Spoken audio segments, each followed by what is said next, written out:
Lembro como se fosse hoje, o dia em que tudo começou a ruir, não pela batida de um martelo nem pelo estrondo de uma porta se fechando, mas por palavras afiadas como lâminas, lançadas com a frieza de quem decide que já não cabe mais sentir. Vá embora, faz a mala e não volta. Foi assim que meu filho disse, como se dissesse a qualquer objeto velho que não merece ser guardado. E naquele momento, enquanto as paredes que eu mesma ergui pareciam observar meu silêncio, eu entendi que havia chegado a hora de contar tudo com a calma que a vida me ensinou, linha por linha, como se remendasse um vestido antigo, firmando cada ponto para que nada se rompesse de novo. Meu nome é Rosa. Construí aquela casa com as minhas mãos e com o suor da manhã. Tijolo por tijolo, parede por parede, entre um turno na fábrica e um bico costurando de noite, eu fui levantando ali a história da nossa família.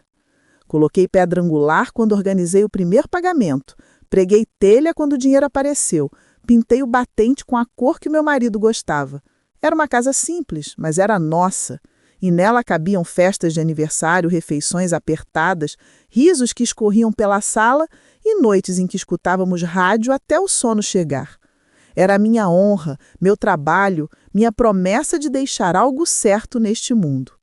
E quantas promessas eu fiz! Prometi a um marido que nunca faltaria um café quente. Prometi a meus filhos que, quando eu pudesse, eles teriam um quarto próprio. Prometi a mim mesma que um dia veria o rosto deles livre das preocupações. Trabalhei dobrado, juntei moedas no fundo de lata, fiz contas enquanto o vento assobiava lá fora. Lembro dos dedos calejados marcando a madeira, das mãos machucadas que umedeciam as pedras do cimento. Era trabalho pesado, era amor com cheiro de barro e cola de sapateiro, era dignidade que a gente acumula na tele. E quando olhava para aquela casa ao pôr do sol, sentia que cada ruga minha tinha um endereço. Mas o mundo tem um jeito curioso de ensinar quem manda. A vida dá voltas, as pessoas mudam, o lugar que ontem foi abrigo pode amanhã ser palco de estranheza. Meu marido adoeceu de repente, uma febre que suga a força, e eu vi nos seus olhos o espanto de um homem que sempre acreditou que o amanhã seria amigo. Paguei remédio com última moeda, fiz empréstimo em nome de coisas que existiam apenas como lembrança, e no meio do desespero prometi ao Augusto que eu cuidaria de tudo. E eu cuidei. Trabalhei por 2, por 3, até a cidade inteira parecer menor do que aquela vontade de não deixá-lo cair. Quando ele se foi, ficou um vazio que a casa não conseguia preencher. A cozinha ecoava. As noites eram longas, mas há uma força em nós que se dobra e não quebra. Eu voltei a costurar, a vender, a entregar aquilo que fazia com as mãos. As paredes cresceram em histórias de resistência. Os filhos cresceram também, e como crescem. Levantaram-se para uma vida que eu nunca sonhara. O mais velho, aquele que me chamou de mãe com a voz mais doce, foi o primeiro a morar em uma casa que eu ajudei a construir com palavras e ajudas pequenas. O outro saiu, estudou, voltou, foi embora. E em cada escolha dos dois, eu vi a parte de mim, um saldo de impacto que nem sempre reconheciam. Aos poucos, a alegria virou costume, e o costume virou cobrança. A nora apareceu com sapatos certos e frases prontas, e com ela veio uma ideia que entrou no começo como quem diz, é só uma mudança. Mudanças são venenos doces. Primeiro foi a troca de móveis que eu mesmo coloquei, depois dos quadros. Fotos minhas foram guardadas em caixas, trocadas por pôsteres que falavam de lugares que eu nunca vi. O amor que eu imaginara eterno começou a se fazer ausente, enquanto o respeito dava espaço ao cálculo. E quando a casa, que durante tantos anos fora nossa fortaleza, foi medida por metros quadrados e valor de mercado, minha presença começou a incomodar porque, afinal, ocupava espaço físico que poderia render. Uma tarde em que o sol entrou na cozinha como se quisesse testemunhar, meu filho me chamou para conversar. A voz dele tinha aquele tom grave que normalmente usa quando precisa resolver uma coisa difícil no trabalho. Mas nada que é difícil se conserta com a mesma calma do trabalho.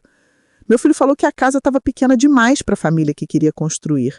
Falou de reforma, de espaço para os filhos, de investimento. E então a frase, aquela que corrói qualquer chão. Você está ficando velha, mãe. Talvez seja a hora de considerar um lugar mais adequado para você. Ele falou como quem sugere um itinerário para um objeto descartável. A nora, com um brilho de dentes novos, assentiu como se a minha vida fosse um inconveniente passageiro. Meu corpo tentou responder com pranto. Minhas mãos tremeram, mas a dignidade me pediu silêncio. Eu ouvi tudo, como quem registra uma sentença. Naquele instante, em vez de cair em pedaços, percebi claramente as rachaduras invisíveis. O que eu havia construído com suor e fé já não tinha valor aos olhos de quem mediu com planilha. E quando ele, por fim, disse, com voz seca, faz a mala e vai embora, eu respirei fundo e descobri algo que eu não imaginava. Um repúdio suave à humilhação alheia transformou-se em coragem. Não peguei choque, não gritei. Fazia muito tempo que minhas mangas já haviam absorvido tanto hematoma que aprendi a não curtir o ardor nas reações. Em silêncio dobrei roupas, arrumei fotografias e pus dentro de uma mala velha os pedaços de memória que resistiam. Cada dobra era um relato, cada lenço um ponto. A mala física, porém, não levava consigo aquilo que era mais meu, a convicção de que havia vida além de portas que se fecham no rosto. Saí com passos que já sabiam a direção, porque quem carrega a própria história aprende a caminhar sem medo. E foi na rua, quando a casa ficou menor e o vento conversou com o chapéu que eu usava, que a vida, com sua ironia fina, me entregou o que sempre negou: dignidade. Antes que a porta batesse atrás de mim, uma limusine negra parou no portão. O choque na face do meu filho foi o que me confirmou o acerto da minha calma. Um homem grande, de ternos que conhecia do jornal, desceu e me convidou com um sorriso como se me conhecesse de longa data. Henrique Montenegro. Ele mesmo, o nome que ecoava na cidade como sinônimo de dinheiro. Chegou sem cerimônia, passou por meu filho como se ele fosse a própria poeira e disse ao meu ouvido: "Vamos, Dona Rosa, temos um lugar para a senhora." A expressão do meu filho derreteu em confusão, a da nora em pavor. Nunca fui mulher de luxo e por isso a presença dele me soou como peça de teatro, impossível. Subi na limusine e com ela minhas lembranças, minhas memórias e aquela certeza de que a vida é mesmo uma costura surpreendente. Henrique me levou para uma casa enorme e silenciosa, diferente de tudo que conhecera. Quase posso dizer que a casa dele cheirava a cifras, a madeira polida e a cortinas pesadas. Fui recebida com toalhas macias e camas que não rangem. E aquilo seria o começo de uma nova página? Talvez. Ao menos por uns instantes a vida me deu espaço para respirar. Enquanto morava no lar temporário que Henrique ofereceu, pensei em como as alianças humanas se desfazem. Vi no rosto do meu filho a sombra de um homem que havia trocado o amor por um plano de futuro que não me incluía. Vi também, nos olhos da nora, a reafirmação de uma vitória que custou a nossa história. E no silêncio dessas noites com paredes adaptadas, senti que era hora de não apenas existir, mas de agir. Vingança, dizem, é palavra pesada. Eu nunca quis ser pesada, mas há vinganças que se costuram com paciência, com justiça poética, sem ferir corpos, apenas desmontando a vaidade. Voltei para o meu ateliê porque eu sabia que ali era o lugar onde o mundo não tinha força para me aniquilar. Minha velha máquina de costura, Singer, que o meu marido me trouxe no dia do nosso casamento, estava intacta. Os ruídos da cabeça daquela máquina cantavam para mim como passos de volta. Montei um pequeno negócio, conserto, reforma, pequenos ajustes, mas resolvi que além de costurar tecidos, iria costurar destino. Comecei a reparar roupas de gente do bairro, a criar pequenos trabalhos que ganhavam comentários nas feiras. Aos poucos, a vizinhança notou que havia uma mulher que transformava a roupa usada em peça de destaque. Eu trabalhava com arte e com astúcia. A cidade, que antes parecia dominação de quem possuía cifrões, começou a me observar diferente. Foi um passo leve. Lojas me pediam cortes, moças pediam vestidos para festas e uma cliente em especial chamou minha atenção. Dona Lúcia, presidente da Associação de Moradores, uma mulher que gostava de causas com sobrenome admirável.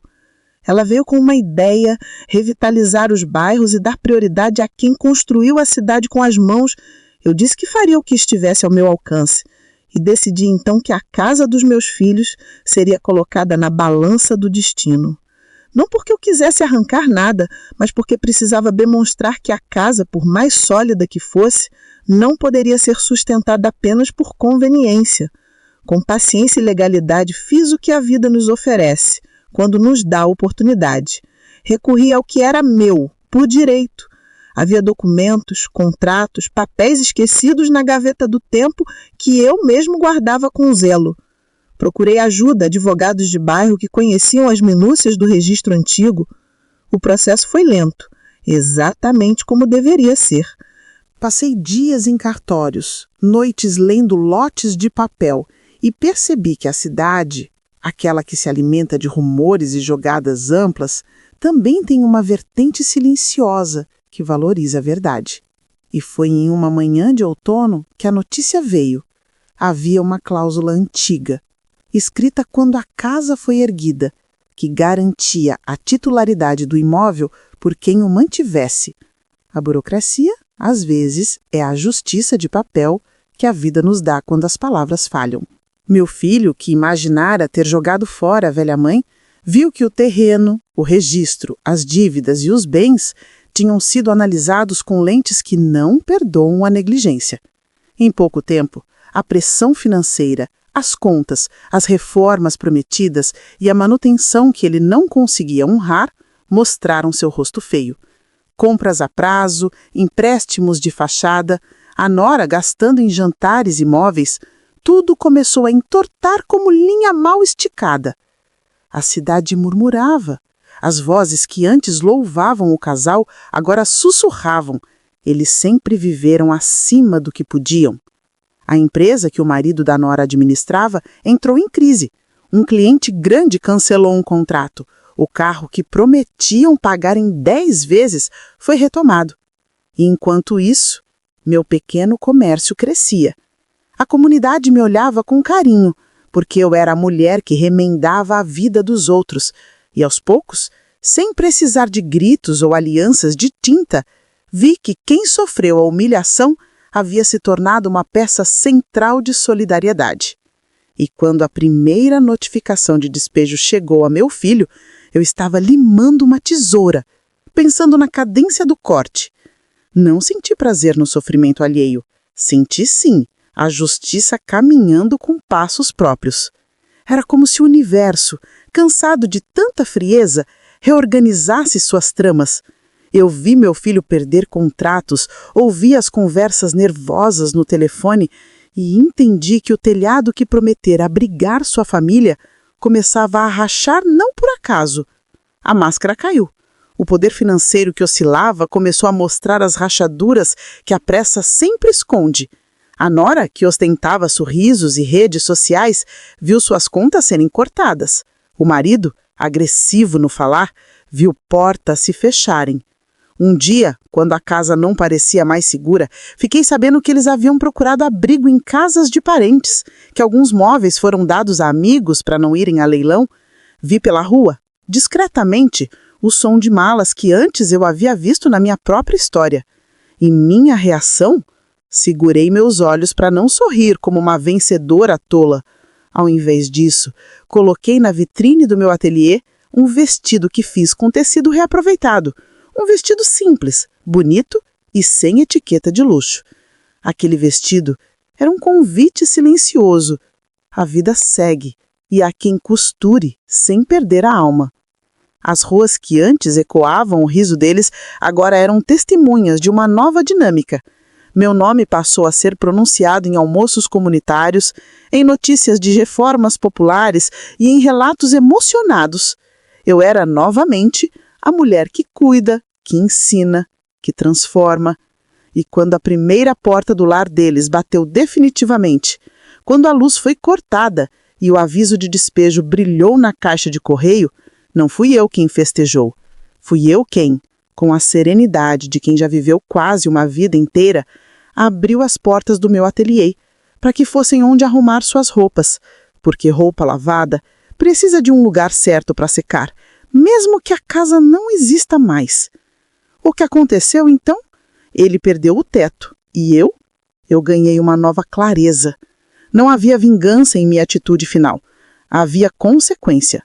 Vi pessoas que antes o evitavam agora abrirem as portas de suas casas, mas para nós dois, para os que necessitavam e para mim, que oferecia ajuda sem rancor. E no dia em que, carregando suas caixas de pertencimento, eles se viram sem abrigo, eu estava lá, mais distante, com um calor que não é posse, e sim humanidade. Não os expulsei de volta, apenas não os rebaixei ao que um dia me rebaixaram. O mundo, com o seu senso de equilíbrio, encarregou-se de escrever a sentença. As coisas se acalmaram. Eles se mudaram para uma casa menor, alugada, cheia de memórias que não cabiam mais. Eu continuei com o ateliê, com as crianças batendo a porta pedindo conserto de uniformes, com as mães deixando roupas e partilhando histórias, com o vento que sempre traz novidades. Na minha janela, coloquei uma flor que enfeita o parapeito. Nela, um símbolo. A vida renasce mesmo que os galhos sequem. Passei a andar com passos leves e descobri que a liberdade tem textura, tem cheio, tem música. É o som de uma máquina da costura trabalhando feliz. E o meu filho? Olhou para mim dias depois, com o rosto gasto e os olhos mais velhos. Passou em frente ao meu ateliê e parou. Não ousou entrar de imediato. Havia uma ferida que tempo nenhum havia curado. A ferida do orgulho ferido, do conforto perdido. Ele veio, tímido, com as mãos juntas e a voz trêmula. Mãe, eu me perdi. Eu olhei para ele e por um momento, por dentro, reviveu-se a imagem do menino que me pedia colo. Ah, como o tempo apaga e revela ao mesmo tempo. Não respondi com o amargor que poderia ter. Em vez disso, respirei e disse: Filho, o que reparo com a linha não é o que apaga o passado. Mas quem sou eu para negar ajuda a quem conhece meu nome? Ele chorou, pediu perdão. E eu, que aprendi que a dignidade não precisa de coroas, estendi a mão sem alarde. Mas não foi um retorno fácil. Não se reconstrói uma casa com desculpas. Ele teve que pagar suas dívidas, reavaliar escolhas e aprender o que eu já sabia. O mundo não perdoa a imprudência. E eu não quis dele reconhecimento excessivo. Eu queria paz. No fim, o que mais me interessava era ouvir o som do dia que se renovava, não a festa do passado. Mantive distância quando necessário, abracei quando precisei. Deixei que a vida fizesse o resto. E hoje, quando passo pela rua principal, há quem me olhe com respeito. Algumas mães me abraçam. Jovens vêm pedir conselho. O ateliê tem uma placa simples. Rosa, costura e reparos. Não tem ostentação. Não precisa. Tenho a certeza de que não há vitória maior do que seguir em paz. Eles perderam o teto e eu perdi o medo e ganhei espaço. E a cidade, essa mesma que julgou e apontou, aprendeu lentamente uma lição. A dignidade de quem constrói com as próprias mãos não pode ser medida por metros quadrados. E se você sentiu alguma vibração ao ouvir essa história, talvez perceba que a justiça nem sempre usa punhos. Às vezes ela apenas põe as coisas nos seus devidos lugares. Quem planta frieza, colhe solidão. Quem sustenta lar com um desprezo, vê que o teto não se segura sem respeito.